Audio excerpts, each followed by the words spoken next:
کہ شب قدر کیا چیز ہے، تو اللہ تبارک و تعالیٰ ہی آگے اس کا جواب دے رہے ہیں کہ لیلۃ القدر خیر من الف شہر، شب قدر 1000 مہینوں سے افضل ہے، یعنی کہ شب قدر میں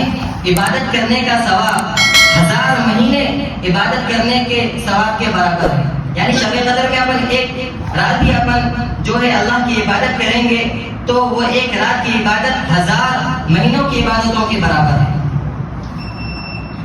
چنانچہ اللہ تبارک و تعالیٰ فرماتے ہیں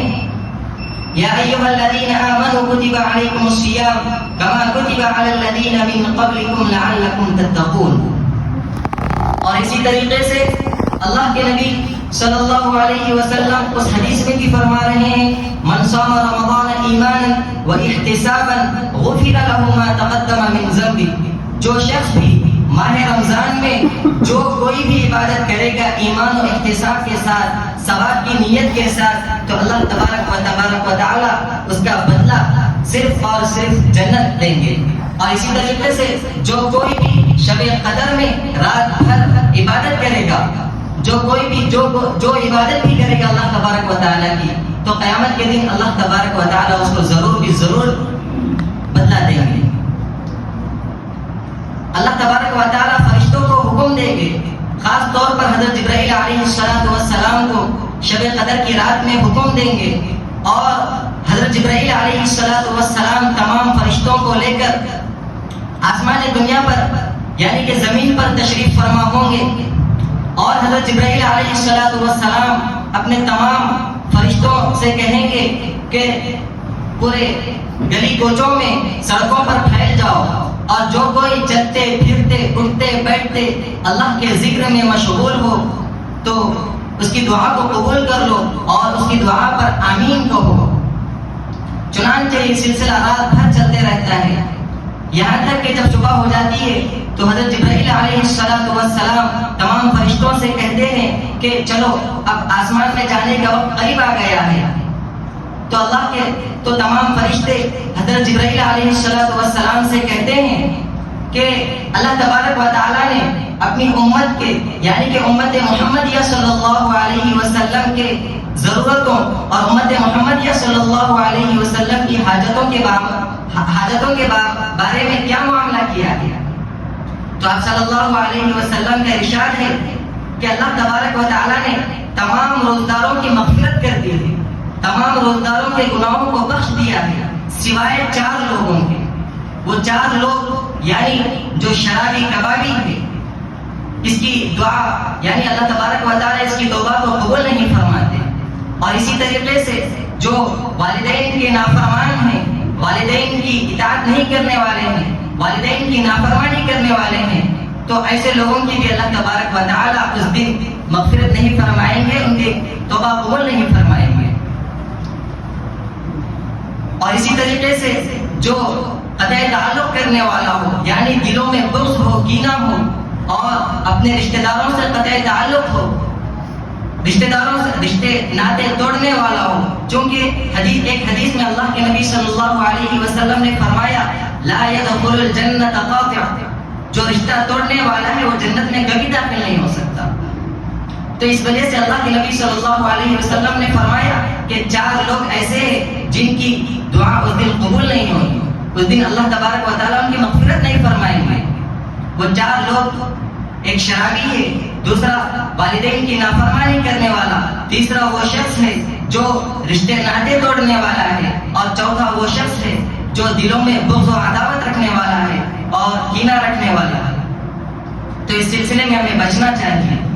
اور اسی طریقے سے اللہ کے نبی صلی اللہ علیہ وسلم جس وقت ماہ رمضان کی آخری رات ہوتی ہے اس وقت جو ہے اللہ تعالیٰ فرشتوں کو حکم دیتے ہیں کہ جو لوگ پورے ماہ رمضان میں روزے رکھے ہیں تو ان کو آسمان میں لیلۃ الجائزہ سے یاد کیا جاتا ہے، یعنی انعام کی رات سے ان لوگوں کو یاد کیا جاتا ہے۔ اور عید کی صبح اللہ تبارک و تعالیٰ تمام فرشتوں کو حکم دیتے ہیں کہ تمام فرشتے گلی کوچوں میں پھیل جاتے ہیں، اور جو لوگ عید گاہ کی طرف جا رہے ہیں اللہ تعالیٰ ان سے فرماتے ہیں کہ بندوں کو خوشخبری سنا دو کہ میں اپنے روزدار بندوں کا کیا بدلہ عطا کروں. تو فرشتے کہتے ہیں کہ بندوں کو یعنی جو مزدور ہے مزدور کو اس کی مزدوری پوری ادا کر دو. تو اللہ تبارک و تعالیٰ فرماتے ہیں فرشتوں سے کہ اے فرشتوں تم گواہ رہنا اس وقت پر، تم گواہ رہنا قیامت کے دن کہ یہ بندے جو دنوں میں جو دن میں رمضان کے روزے رکھتے رہے اور رات میں تراویح ادا کرتے رہے تو میں ان کا بدلہ ضرور بھی ضرور جنت دوں گا. تو اللہ کے نبی صلی اللہ علیہ وسلم اپنے امتی کو حکم دے رہے ہیں کہ تم ماہ رمضان کے روزے رکھو اور رات میں تراویح کا اہتمام کرو اور اسی طریقے سے کثرت سے قرآن کریم کی تلاوت کرو، کیونکہ ماہ رمضان کو خصوصاً قرآن کریم سے بہت زیادہ مناسبت حاصل ہے. کیونکہ احادیث میں آتا ہے کہ حضرت جبرائیل علیہ السلام ہر رمضان آپ صلی اللہ علیہ وسلم کے ساتھ قرآن کریم کا دور کیا کرتے تھے.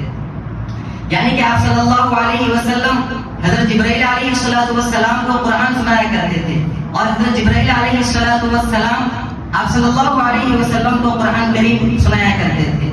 جس وقت آپ صلی اللہ علیہ وسلم کا آخری وقت چل رہا تھا اس موقع پر یعنی جس وقت آپ کا آخری سال تھا اس دنیا میں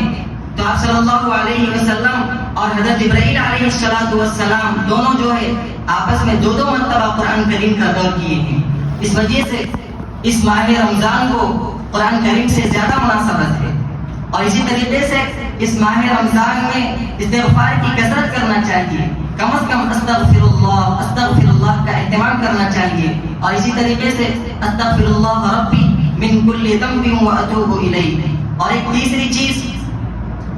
جنت کو طلب کرنا ہے کہ اے اللہ اللہم ادخلنا الجنت مع الابرار یا عزیز یا غفار. اے اللہ جی ہم کو جنت میں داخل کر دیجئے.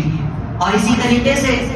جہنم سے پناہ مانگنے کا اہتمام کرنا چاہیے. اللہم انا نعوذ بک من النار. اے اللہ ہم جہنم سے پناہ مانگتے ہیں، ہماری جہنم سے حفاظت فرمائیے. چنانچہ ہمارے اکابر فرماتے ہیں کہ ماہ رمضان میں ان تمام چیزوں کا خصوصاً قرآن کریم کا اور اسی طریقے سے استغفار کی کثرت کرنا چاہیے. اللہ تبارک و تعالی ہم سب کو ماہ رمضان کی مناسبت سے ماہ رمضان میں قرآن کریم کا کثرت سے اہتمام کرنے کی توفیق عطا فرمائے اور اسی طریقے سے استغفار کی کثرت کرنے کی توفیق عطا فرمائے اور اسی طریقے سے